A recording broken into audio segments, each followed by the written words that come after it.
Welcome to Millennial 609.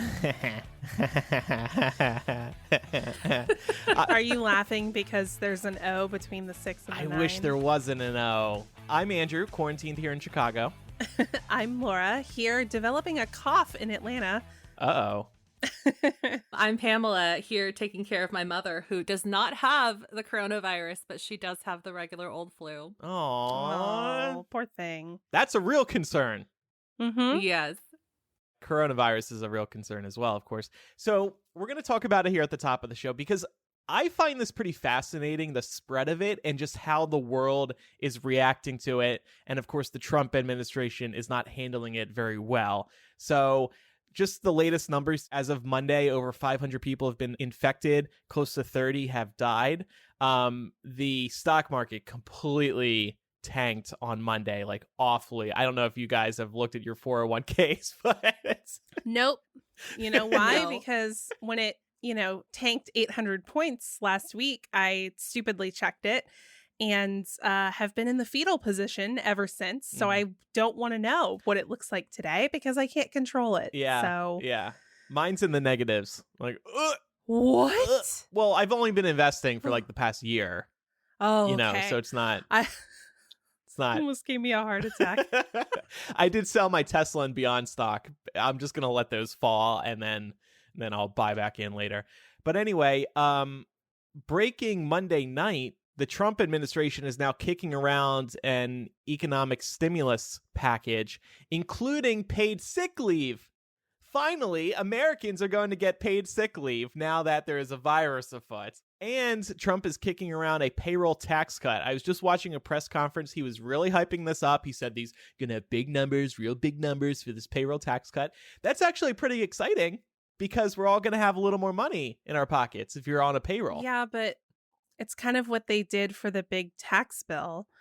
And the result of that was that a lot of people thought they were getting money back, but then they just owed more come tax time. But presumably this one is actually going to be effective because they want Americans out spending money during this period because Trump wants to see the stock market climb again.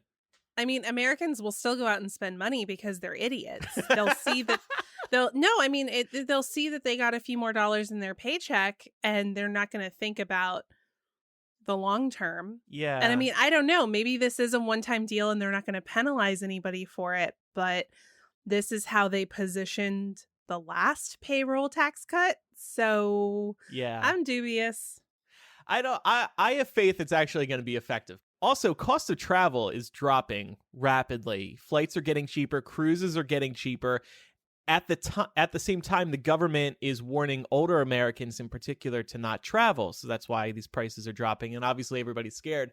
I am honestly really tempted to go on a cruise now. I've never been on one.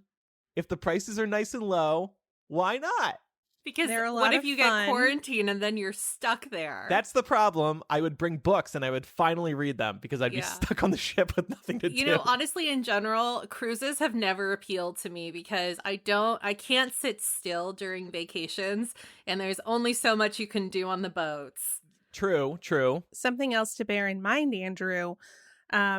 Yesterday, it was announced that there was a cruise ship that was being quarantined off the coast of San Francisco. Yeah. Because it had 21 cases of a new strain of coronavirus on board. Mm-hmm. Oh, yes. Those 21 cases have been transported to Atlanta. I saw. Oh, shit. I saw that. Yeah, lots of people, actually thousands of people are going to Georgia and one other state. I want to say Texas to be tested. So not just them, but the others. And oh my gosh, I mean, I can't believe 3,000 people are on this boat with at least 21 cases of coronavirus. Like, wow, that is terrifying. So yeah, you got to bring a lot of stuff on board with you in case you get held. But hey, at least the prices for a cruise are cheaper. You bought some and apparently trips to Europe, but I also know that there are some countries that are canceling, right? Yeah, I think didn't Delta cancel all its flights to Italy? Yes.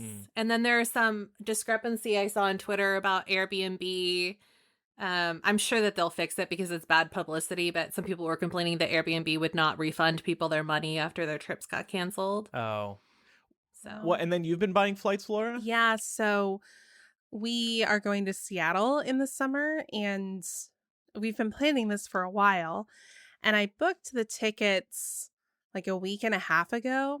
So the panic wasn't quite what it is now, but I noticed at the time that flight prices were really cheap because I was able to get round trip tickets from Atlanta to Seattle, no layovers, no stops, for $350. Wow. Yeah, super cheap for that kind of cross country flight. And I was like, you know what? I'm going to buy the cancellation insurance just in case this coronavirus thing gets worse. So at least I know if we have to cancel, I'll get that money back. Well, and you're flying to one of the epicenters of coronavirus in the U.S. So Yeah. I don't know what's wrong with you. Because the CDC was also saying today, oh, this could last through 2021. I mean, we'll see. We'll see what happens. That's why I bought the insurance, because if it's not safe to go, then we'll cancel. Yeah. So also today, Italy has restricted all movement throughout the country unless absolutely necessary. That is huge. That is also one of the countries where there's been a big outbreak. And this is kind of mean, but I love this. 2 congressmen who spent time with Trump in the past few days, including on Air Force One today, have now self-quarantined after interacting with an infected person at CPAC. That's a big conservative conference. Trump was there too. And there was somebody there with coronavirus, and that guy interacted with 2 congressmen, and now they were interacting with Trump. How insane would it be if our president got coronavirus? Chef's kiss. Perfect. After all of his talk of how, basically he was immune, that would be the biggest form of irony. And how it was also, a hoax. Right. It was a Democratic hoax intended to bring down the Trump administration. Oh, man, that would just be so amazing. Well, yeah, I mean, it's funny. Ted Cruz is one of the Congress people who's in quarantine right now. And it's just funny, looking back at him and some of his ilk from 2 weeks, a month ago, spreading this misinformation that this was all just a Democratic conspiracy. And it's like, oh, well, when you got potentially exposed, all of a sudden you believed it enough to quarantine. How about that? So, It's just like climate change. They're never going to care about it until it starts affecting them directly. Yep. And also, this is a sidebar. Postmates, because they're scared about coronavirus and how this is going to affect business. This is one of those delivery apps. I think they were a sponsor a while back. They have launched a new setting in which delivery workers can drop your food off without greeting you. So you can say, bring me my food, but leave it at the front door. I don't want to interact with other humans. I find this so stupid and pointless.